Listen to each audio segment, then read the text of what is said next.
Chennai super Kings நடப்பு champion Kolkata night Riders அணியை Eden garden மைதானத்துல மே 7ஆம் தேதி எதிர்கொள்றாங்க. சென்னையை பொறுத்தளவுக்கு பிளே ஆஃப் ரேஸ்ல இருந்து வெளியேறிட்டாங்க. ஆனா கொல்கத்தாவை பொறுத்த வரைக்கும் ஏதாச்சும் ஒரு மேஜிக் நடந்துச்சுன்னா அவங்க பிளே ஆஃப்க்கு செல்ல வாய்ப்பு இருக்குது. பஞ்சாப்க்கு எதிராக சாம் கரனும் பெங்களூருக்கு எதிராக ஆயுஷ் மாத்ரேவும் அதிரடி காட்டி அசத்துனாங்க. அதே போல கேகேஆருக்கு எதிராகவும் சிஎஸ்கே வீரர்களின் பேட்டிங் அதிரடி தொடரும்னு எதிர்பார்க்கப்படுது.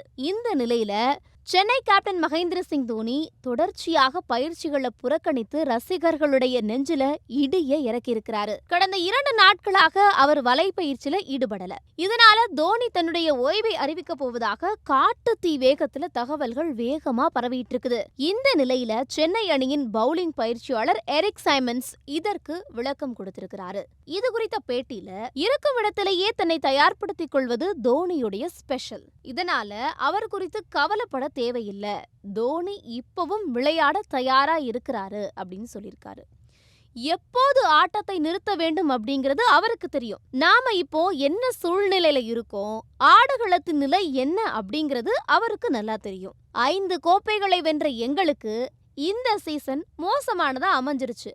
ஆனா இத வீரர்களின் திறமைய அறிய கிடைத்த வாய்ப்பாக நினைக்கிறோம். தோனி எங்களுடைய மிகப்பெரிய பலம்.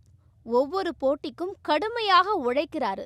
இளம் வீரர்களின் திறமைய வளர்த்தெடுக்கிறாரு. களத்துல வியூகங்கள் அமைப்பதுல அவரை யாருமே மிஞ்ச முடியாது. கொல்கத்தாவுக்கு எதிராக தோனி நிச்சயம் விளையாடுவார் அப்படின்னு ரசிகர்களுக்கு ஆறுதல் சொல்லியிருக்கிறாரு. நடப்பு சாம்பியனை தோற்கடித்து சிஎஸ்கே வெற்றி பாதையில் அடியெடுத்து வைக்குமா? பார்க்கலாம்.